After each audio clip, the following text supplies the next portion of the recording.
I just tried to get a clarification from Anne about where that why they were making that noise, those announcements with the PA 4:30 a.m. on Monday morning, and she had no idea. She hadn't heard about it, and she could provide no explanation whatsoever. I thought it was as crazy as I thought. So a total mystery to her as well. I'm sure the neighbours weren't impressed. Anyway, so yeah, had a big night last night. I got to the Moon, who I'm getting on well with at the office bar. She was pretty rapid on drinking the ladies' drinks last night, so she got 2, and I bought one for another bar girl at the number 5 bar, so it sort of mounted up a bit. So I spent about 650, probably about $40 equivalent last night, so that's a relatively expensive night for me. Have to be careful. I'm thinking of going out to the language exchange tonight, because I feel okay. I'm pretty well over the cold. I don't feel that too badly at all now. And I didn't overly drink last night, because I remember coming home. That's always a good sign. So yeah, it wasn't too bad.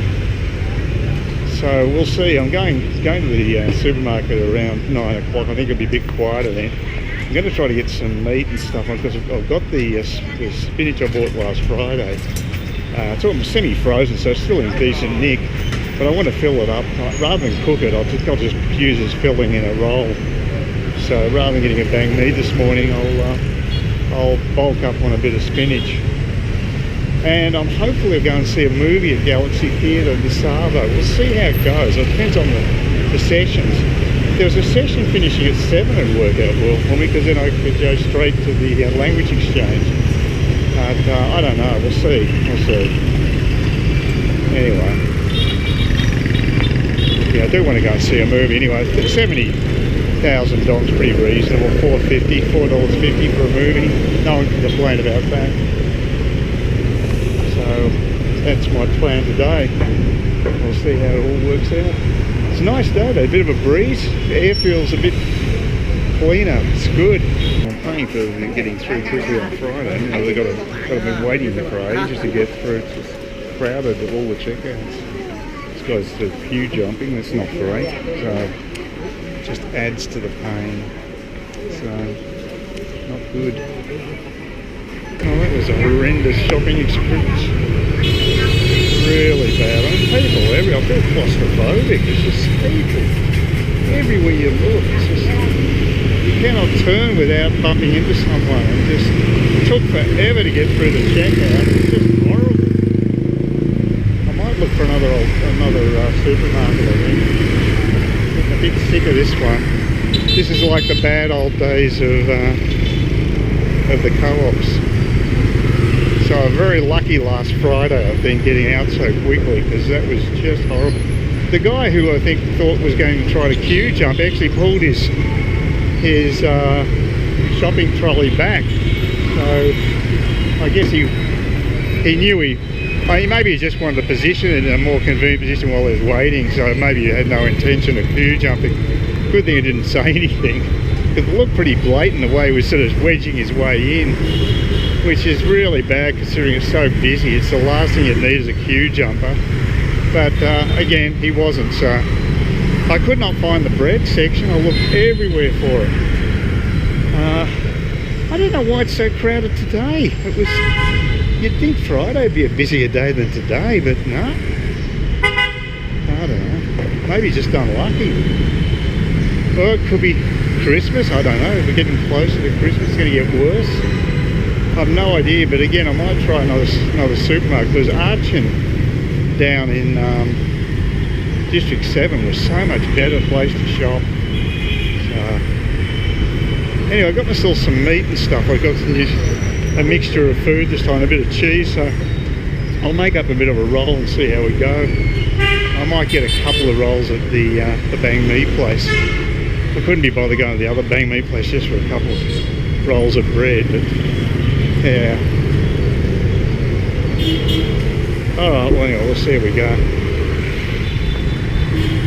Oh, it'd be nice to get back in my room after that. Yeah, it can wear you down a bit, this city. You do need to escape the craziness. And that'll be the case when I go to Phuket. It'll be a nice change of pace. Once I get out of the airport and onto the island, it should be a really nice change of pace. So I'm glad I'm making that break and leaving for Tet. I got a confirmation yesterday. It's going to be at least 4 days at the number 5 Barbary Close. They weren't 100%, the girl wasn't 100% sure.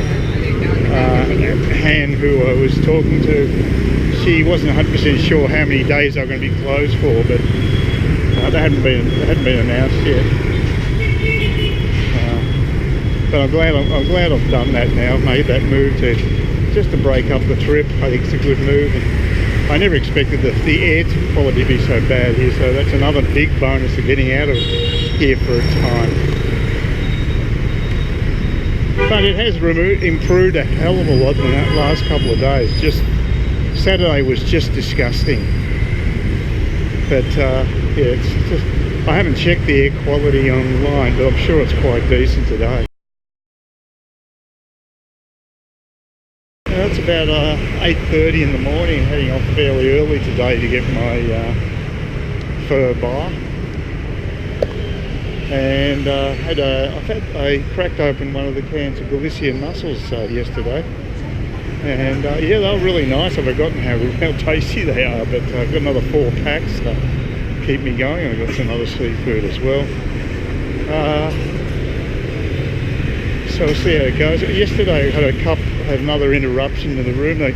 The second day in a row that they've come in from downstairs to do things I didn't even think were needed. The first thing was to change the picture on the wall. I was quite happy with the ones they had there, but they thought it was a better picture. So they came in to get that put up. And yesterday I got another call from downstairs. This time they wanted to upgrade the safe, which I've never used either. So I had some technical guy come in and change the guts of the actual little safe that's in the wardrobe area. Again, hardly a top priority for me, but anyway. So got that done. And also I was surprised to get a message from Moon, who's at the office. She was wondering where I was. I was surprised to get that, so that was a nice surprise. She even cared I wasn't there, because there's no customers, of course. It was Tuesday night, so I was pretty dead. So that's happened. That guy just went straight for the red right. Oh, typical. Unbelievable here. It's just anarchy. Don't know what the air quality's like at the moment. It might be a bit off compared to yesterday. It's quite cloudy.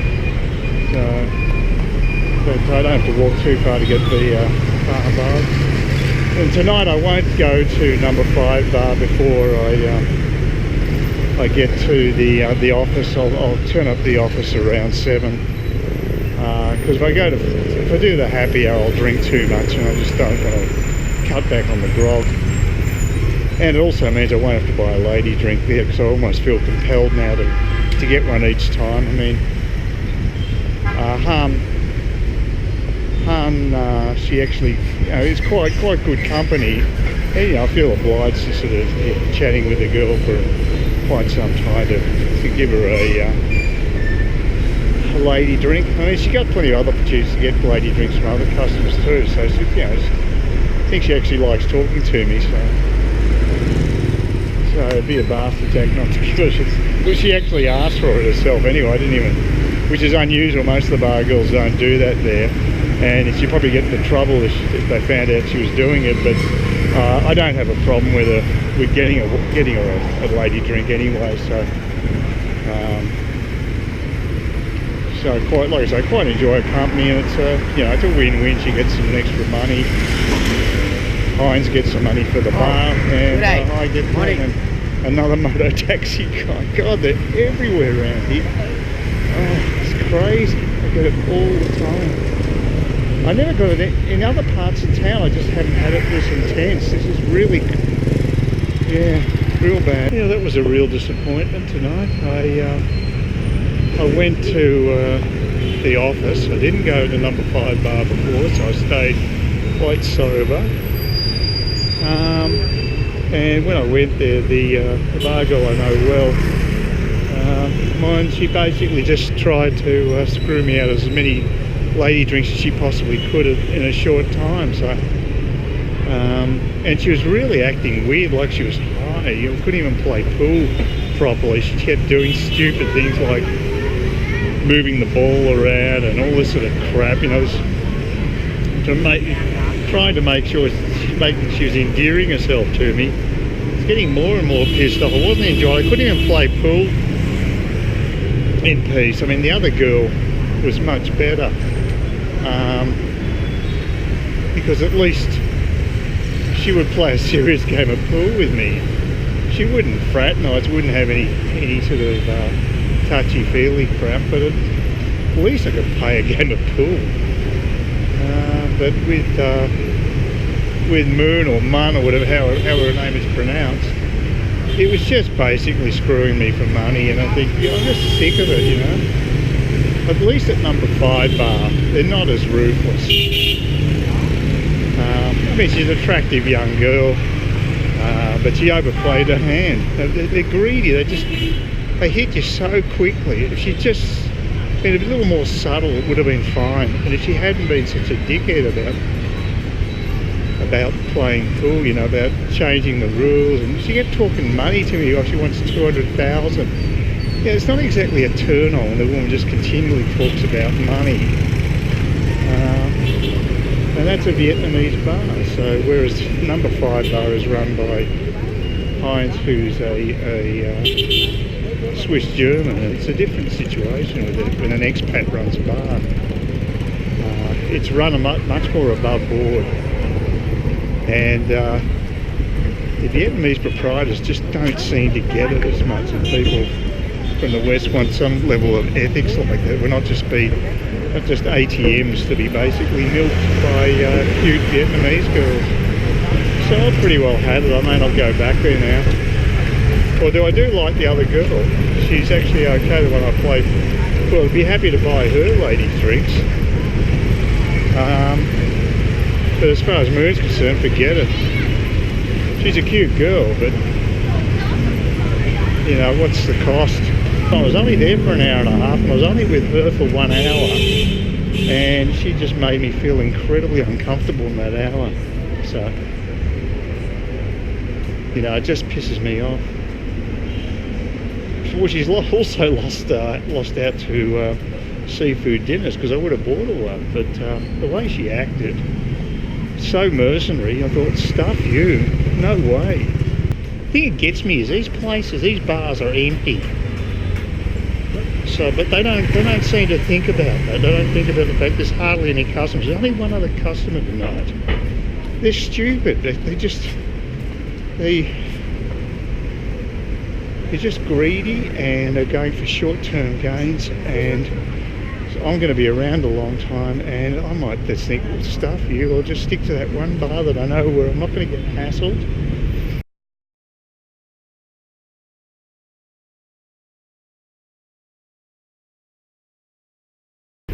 Admittedly, the girl there did ask if I could buy her a lady drink, but it was only one for the whole time. I was there for 2.5 hours, and she spent a lot of time with me.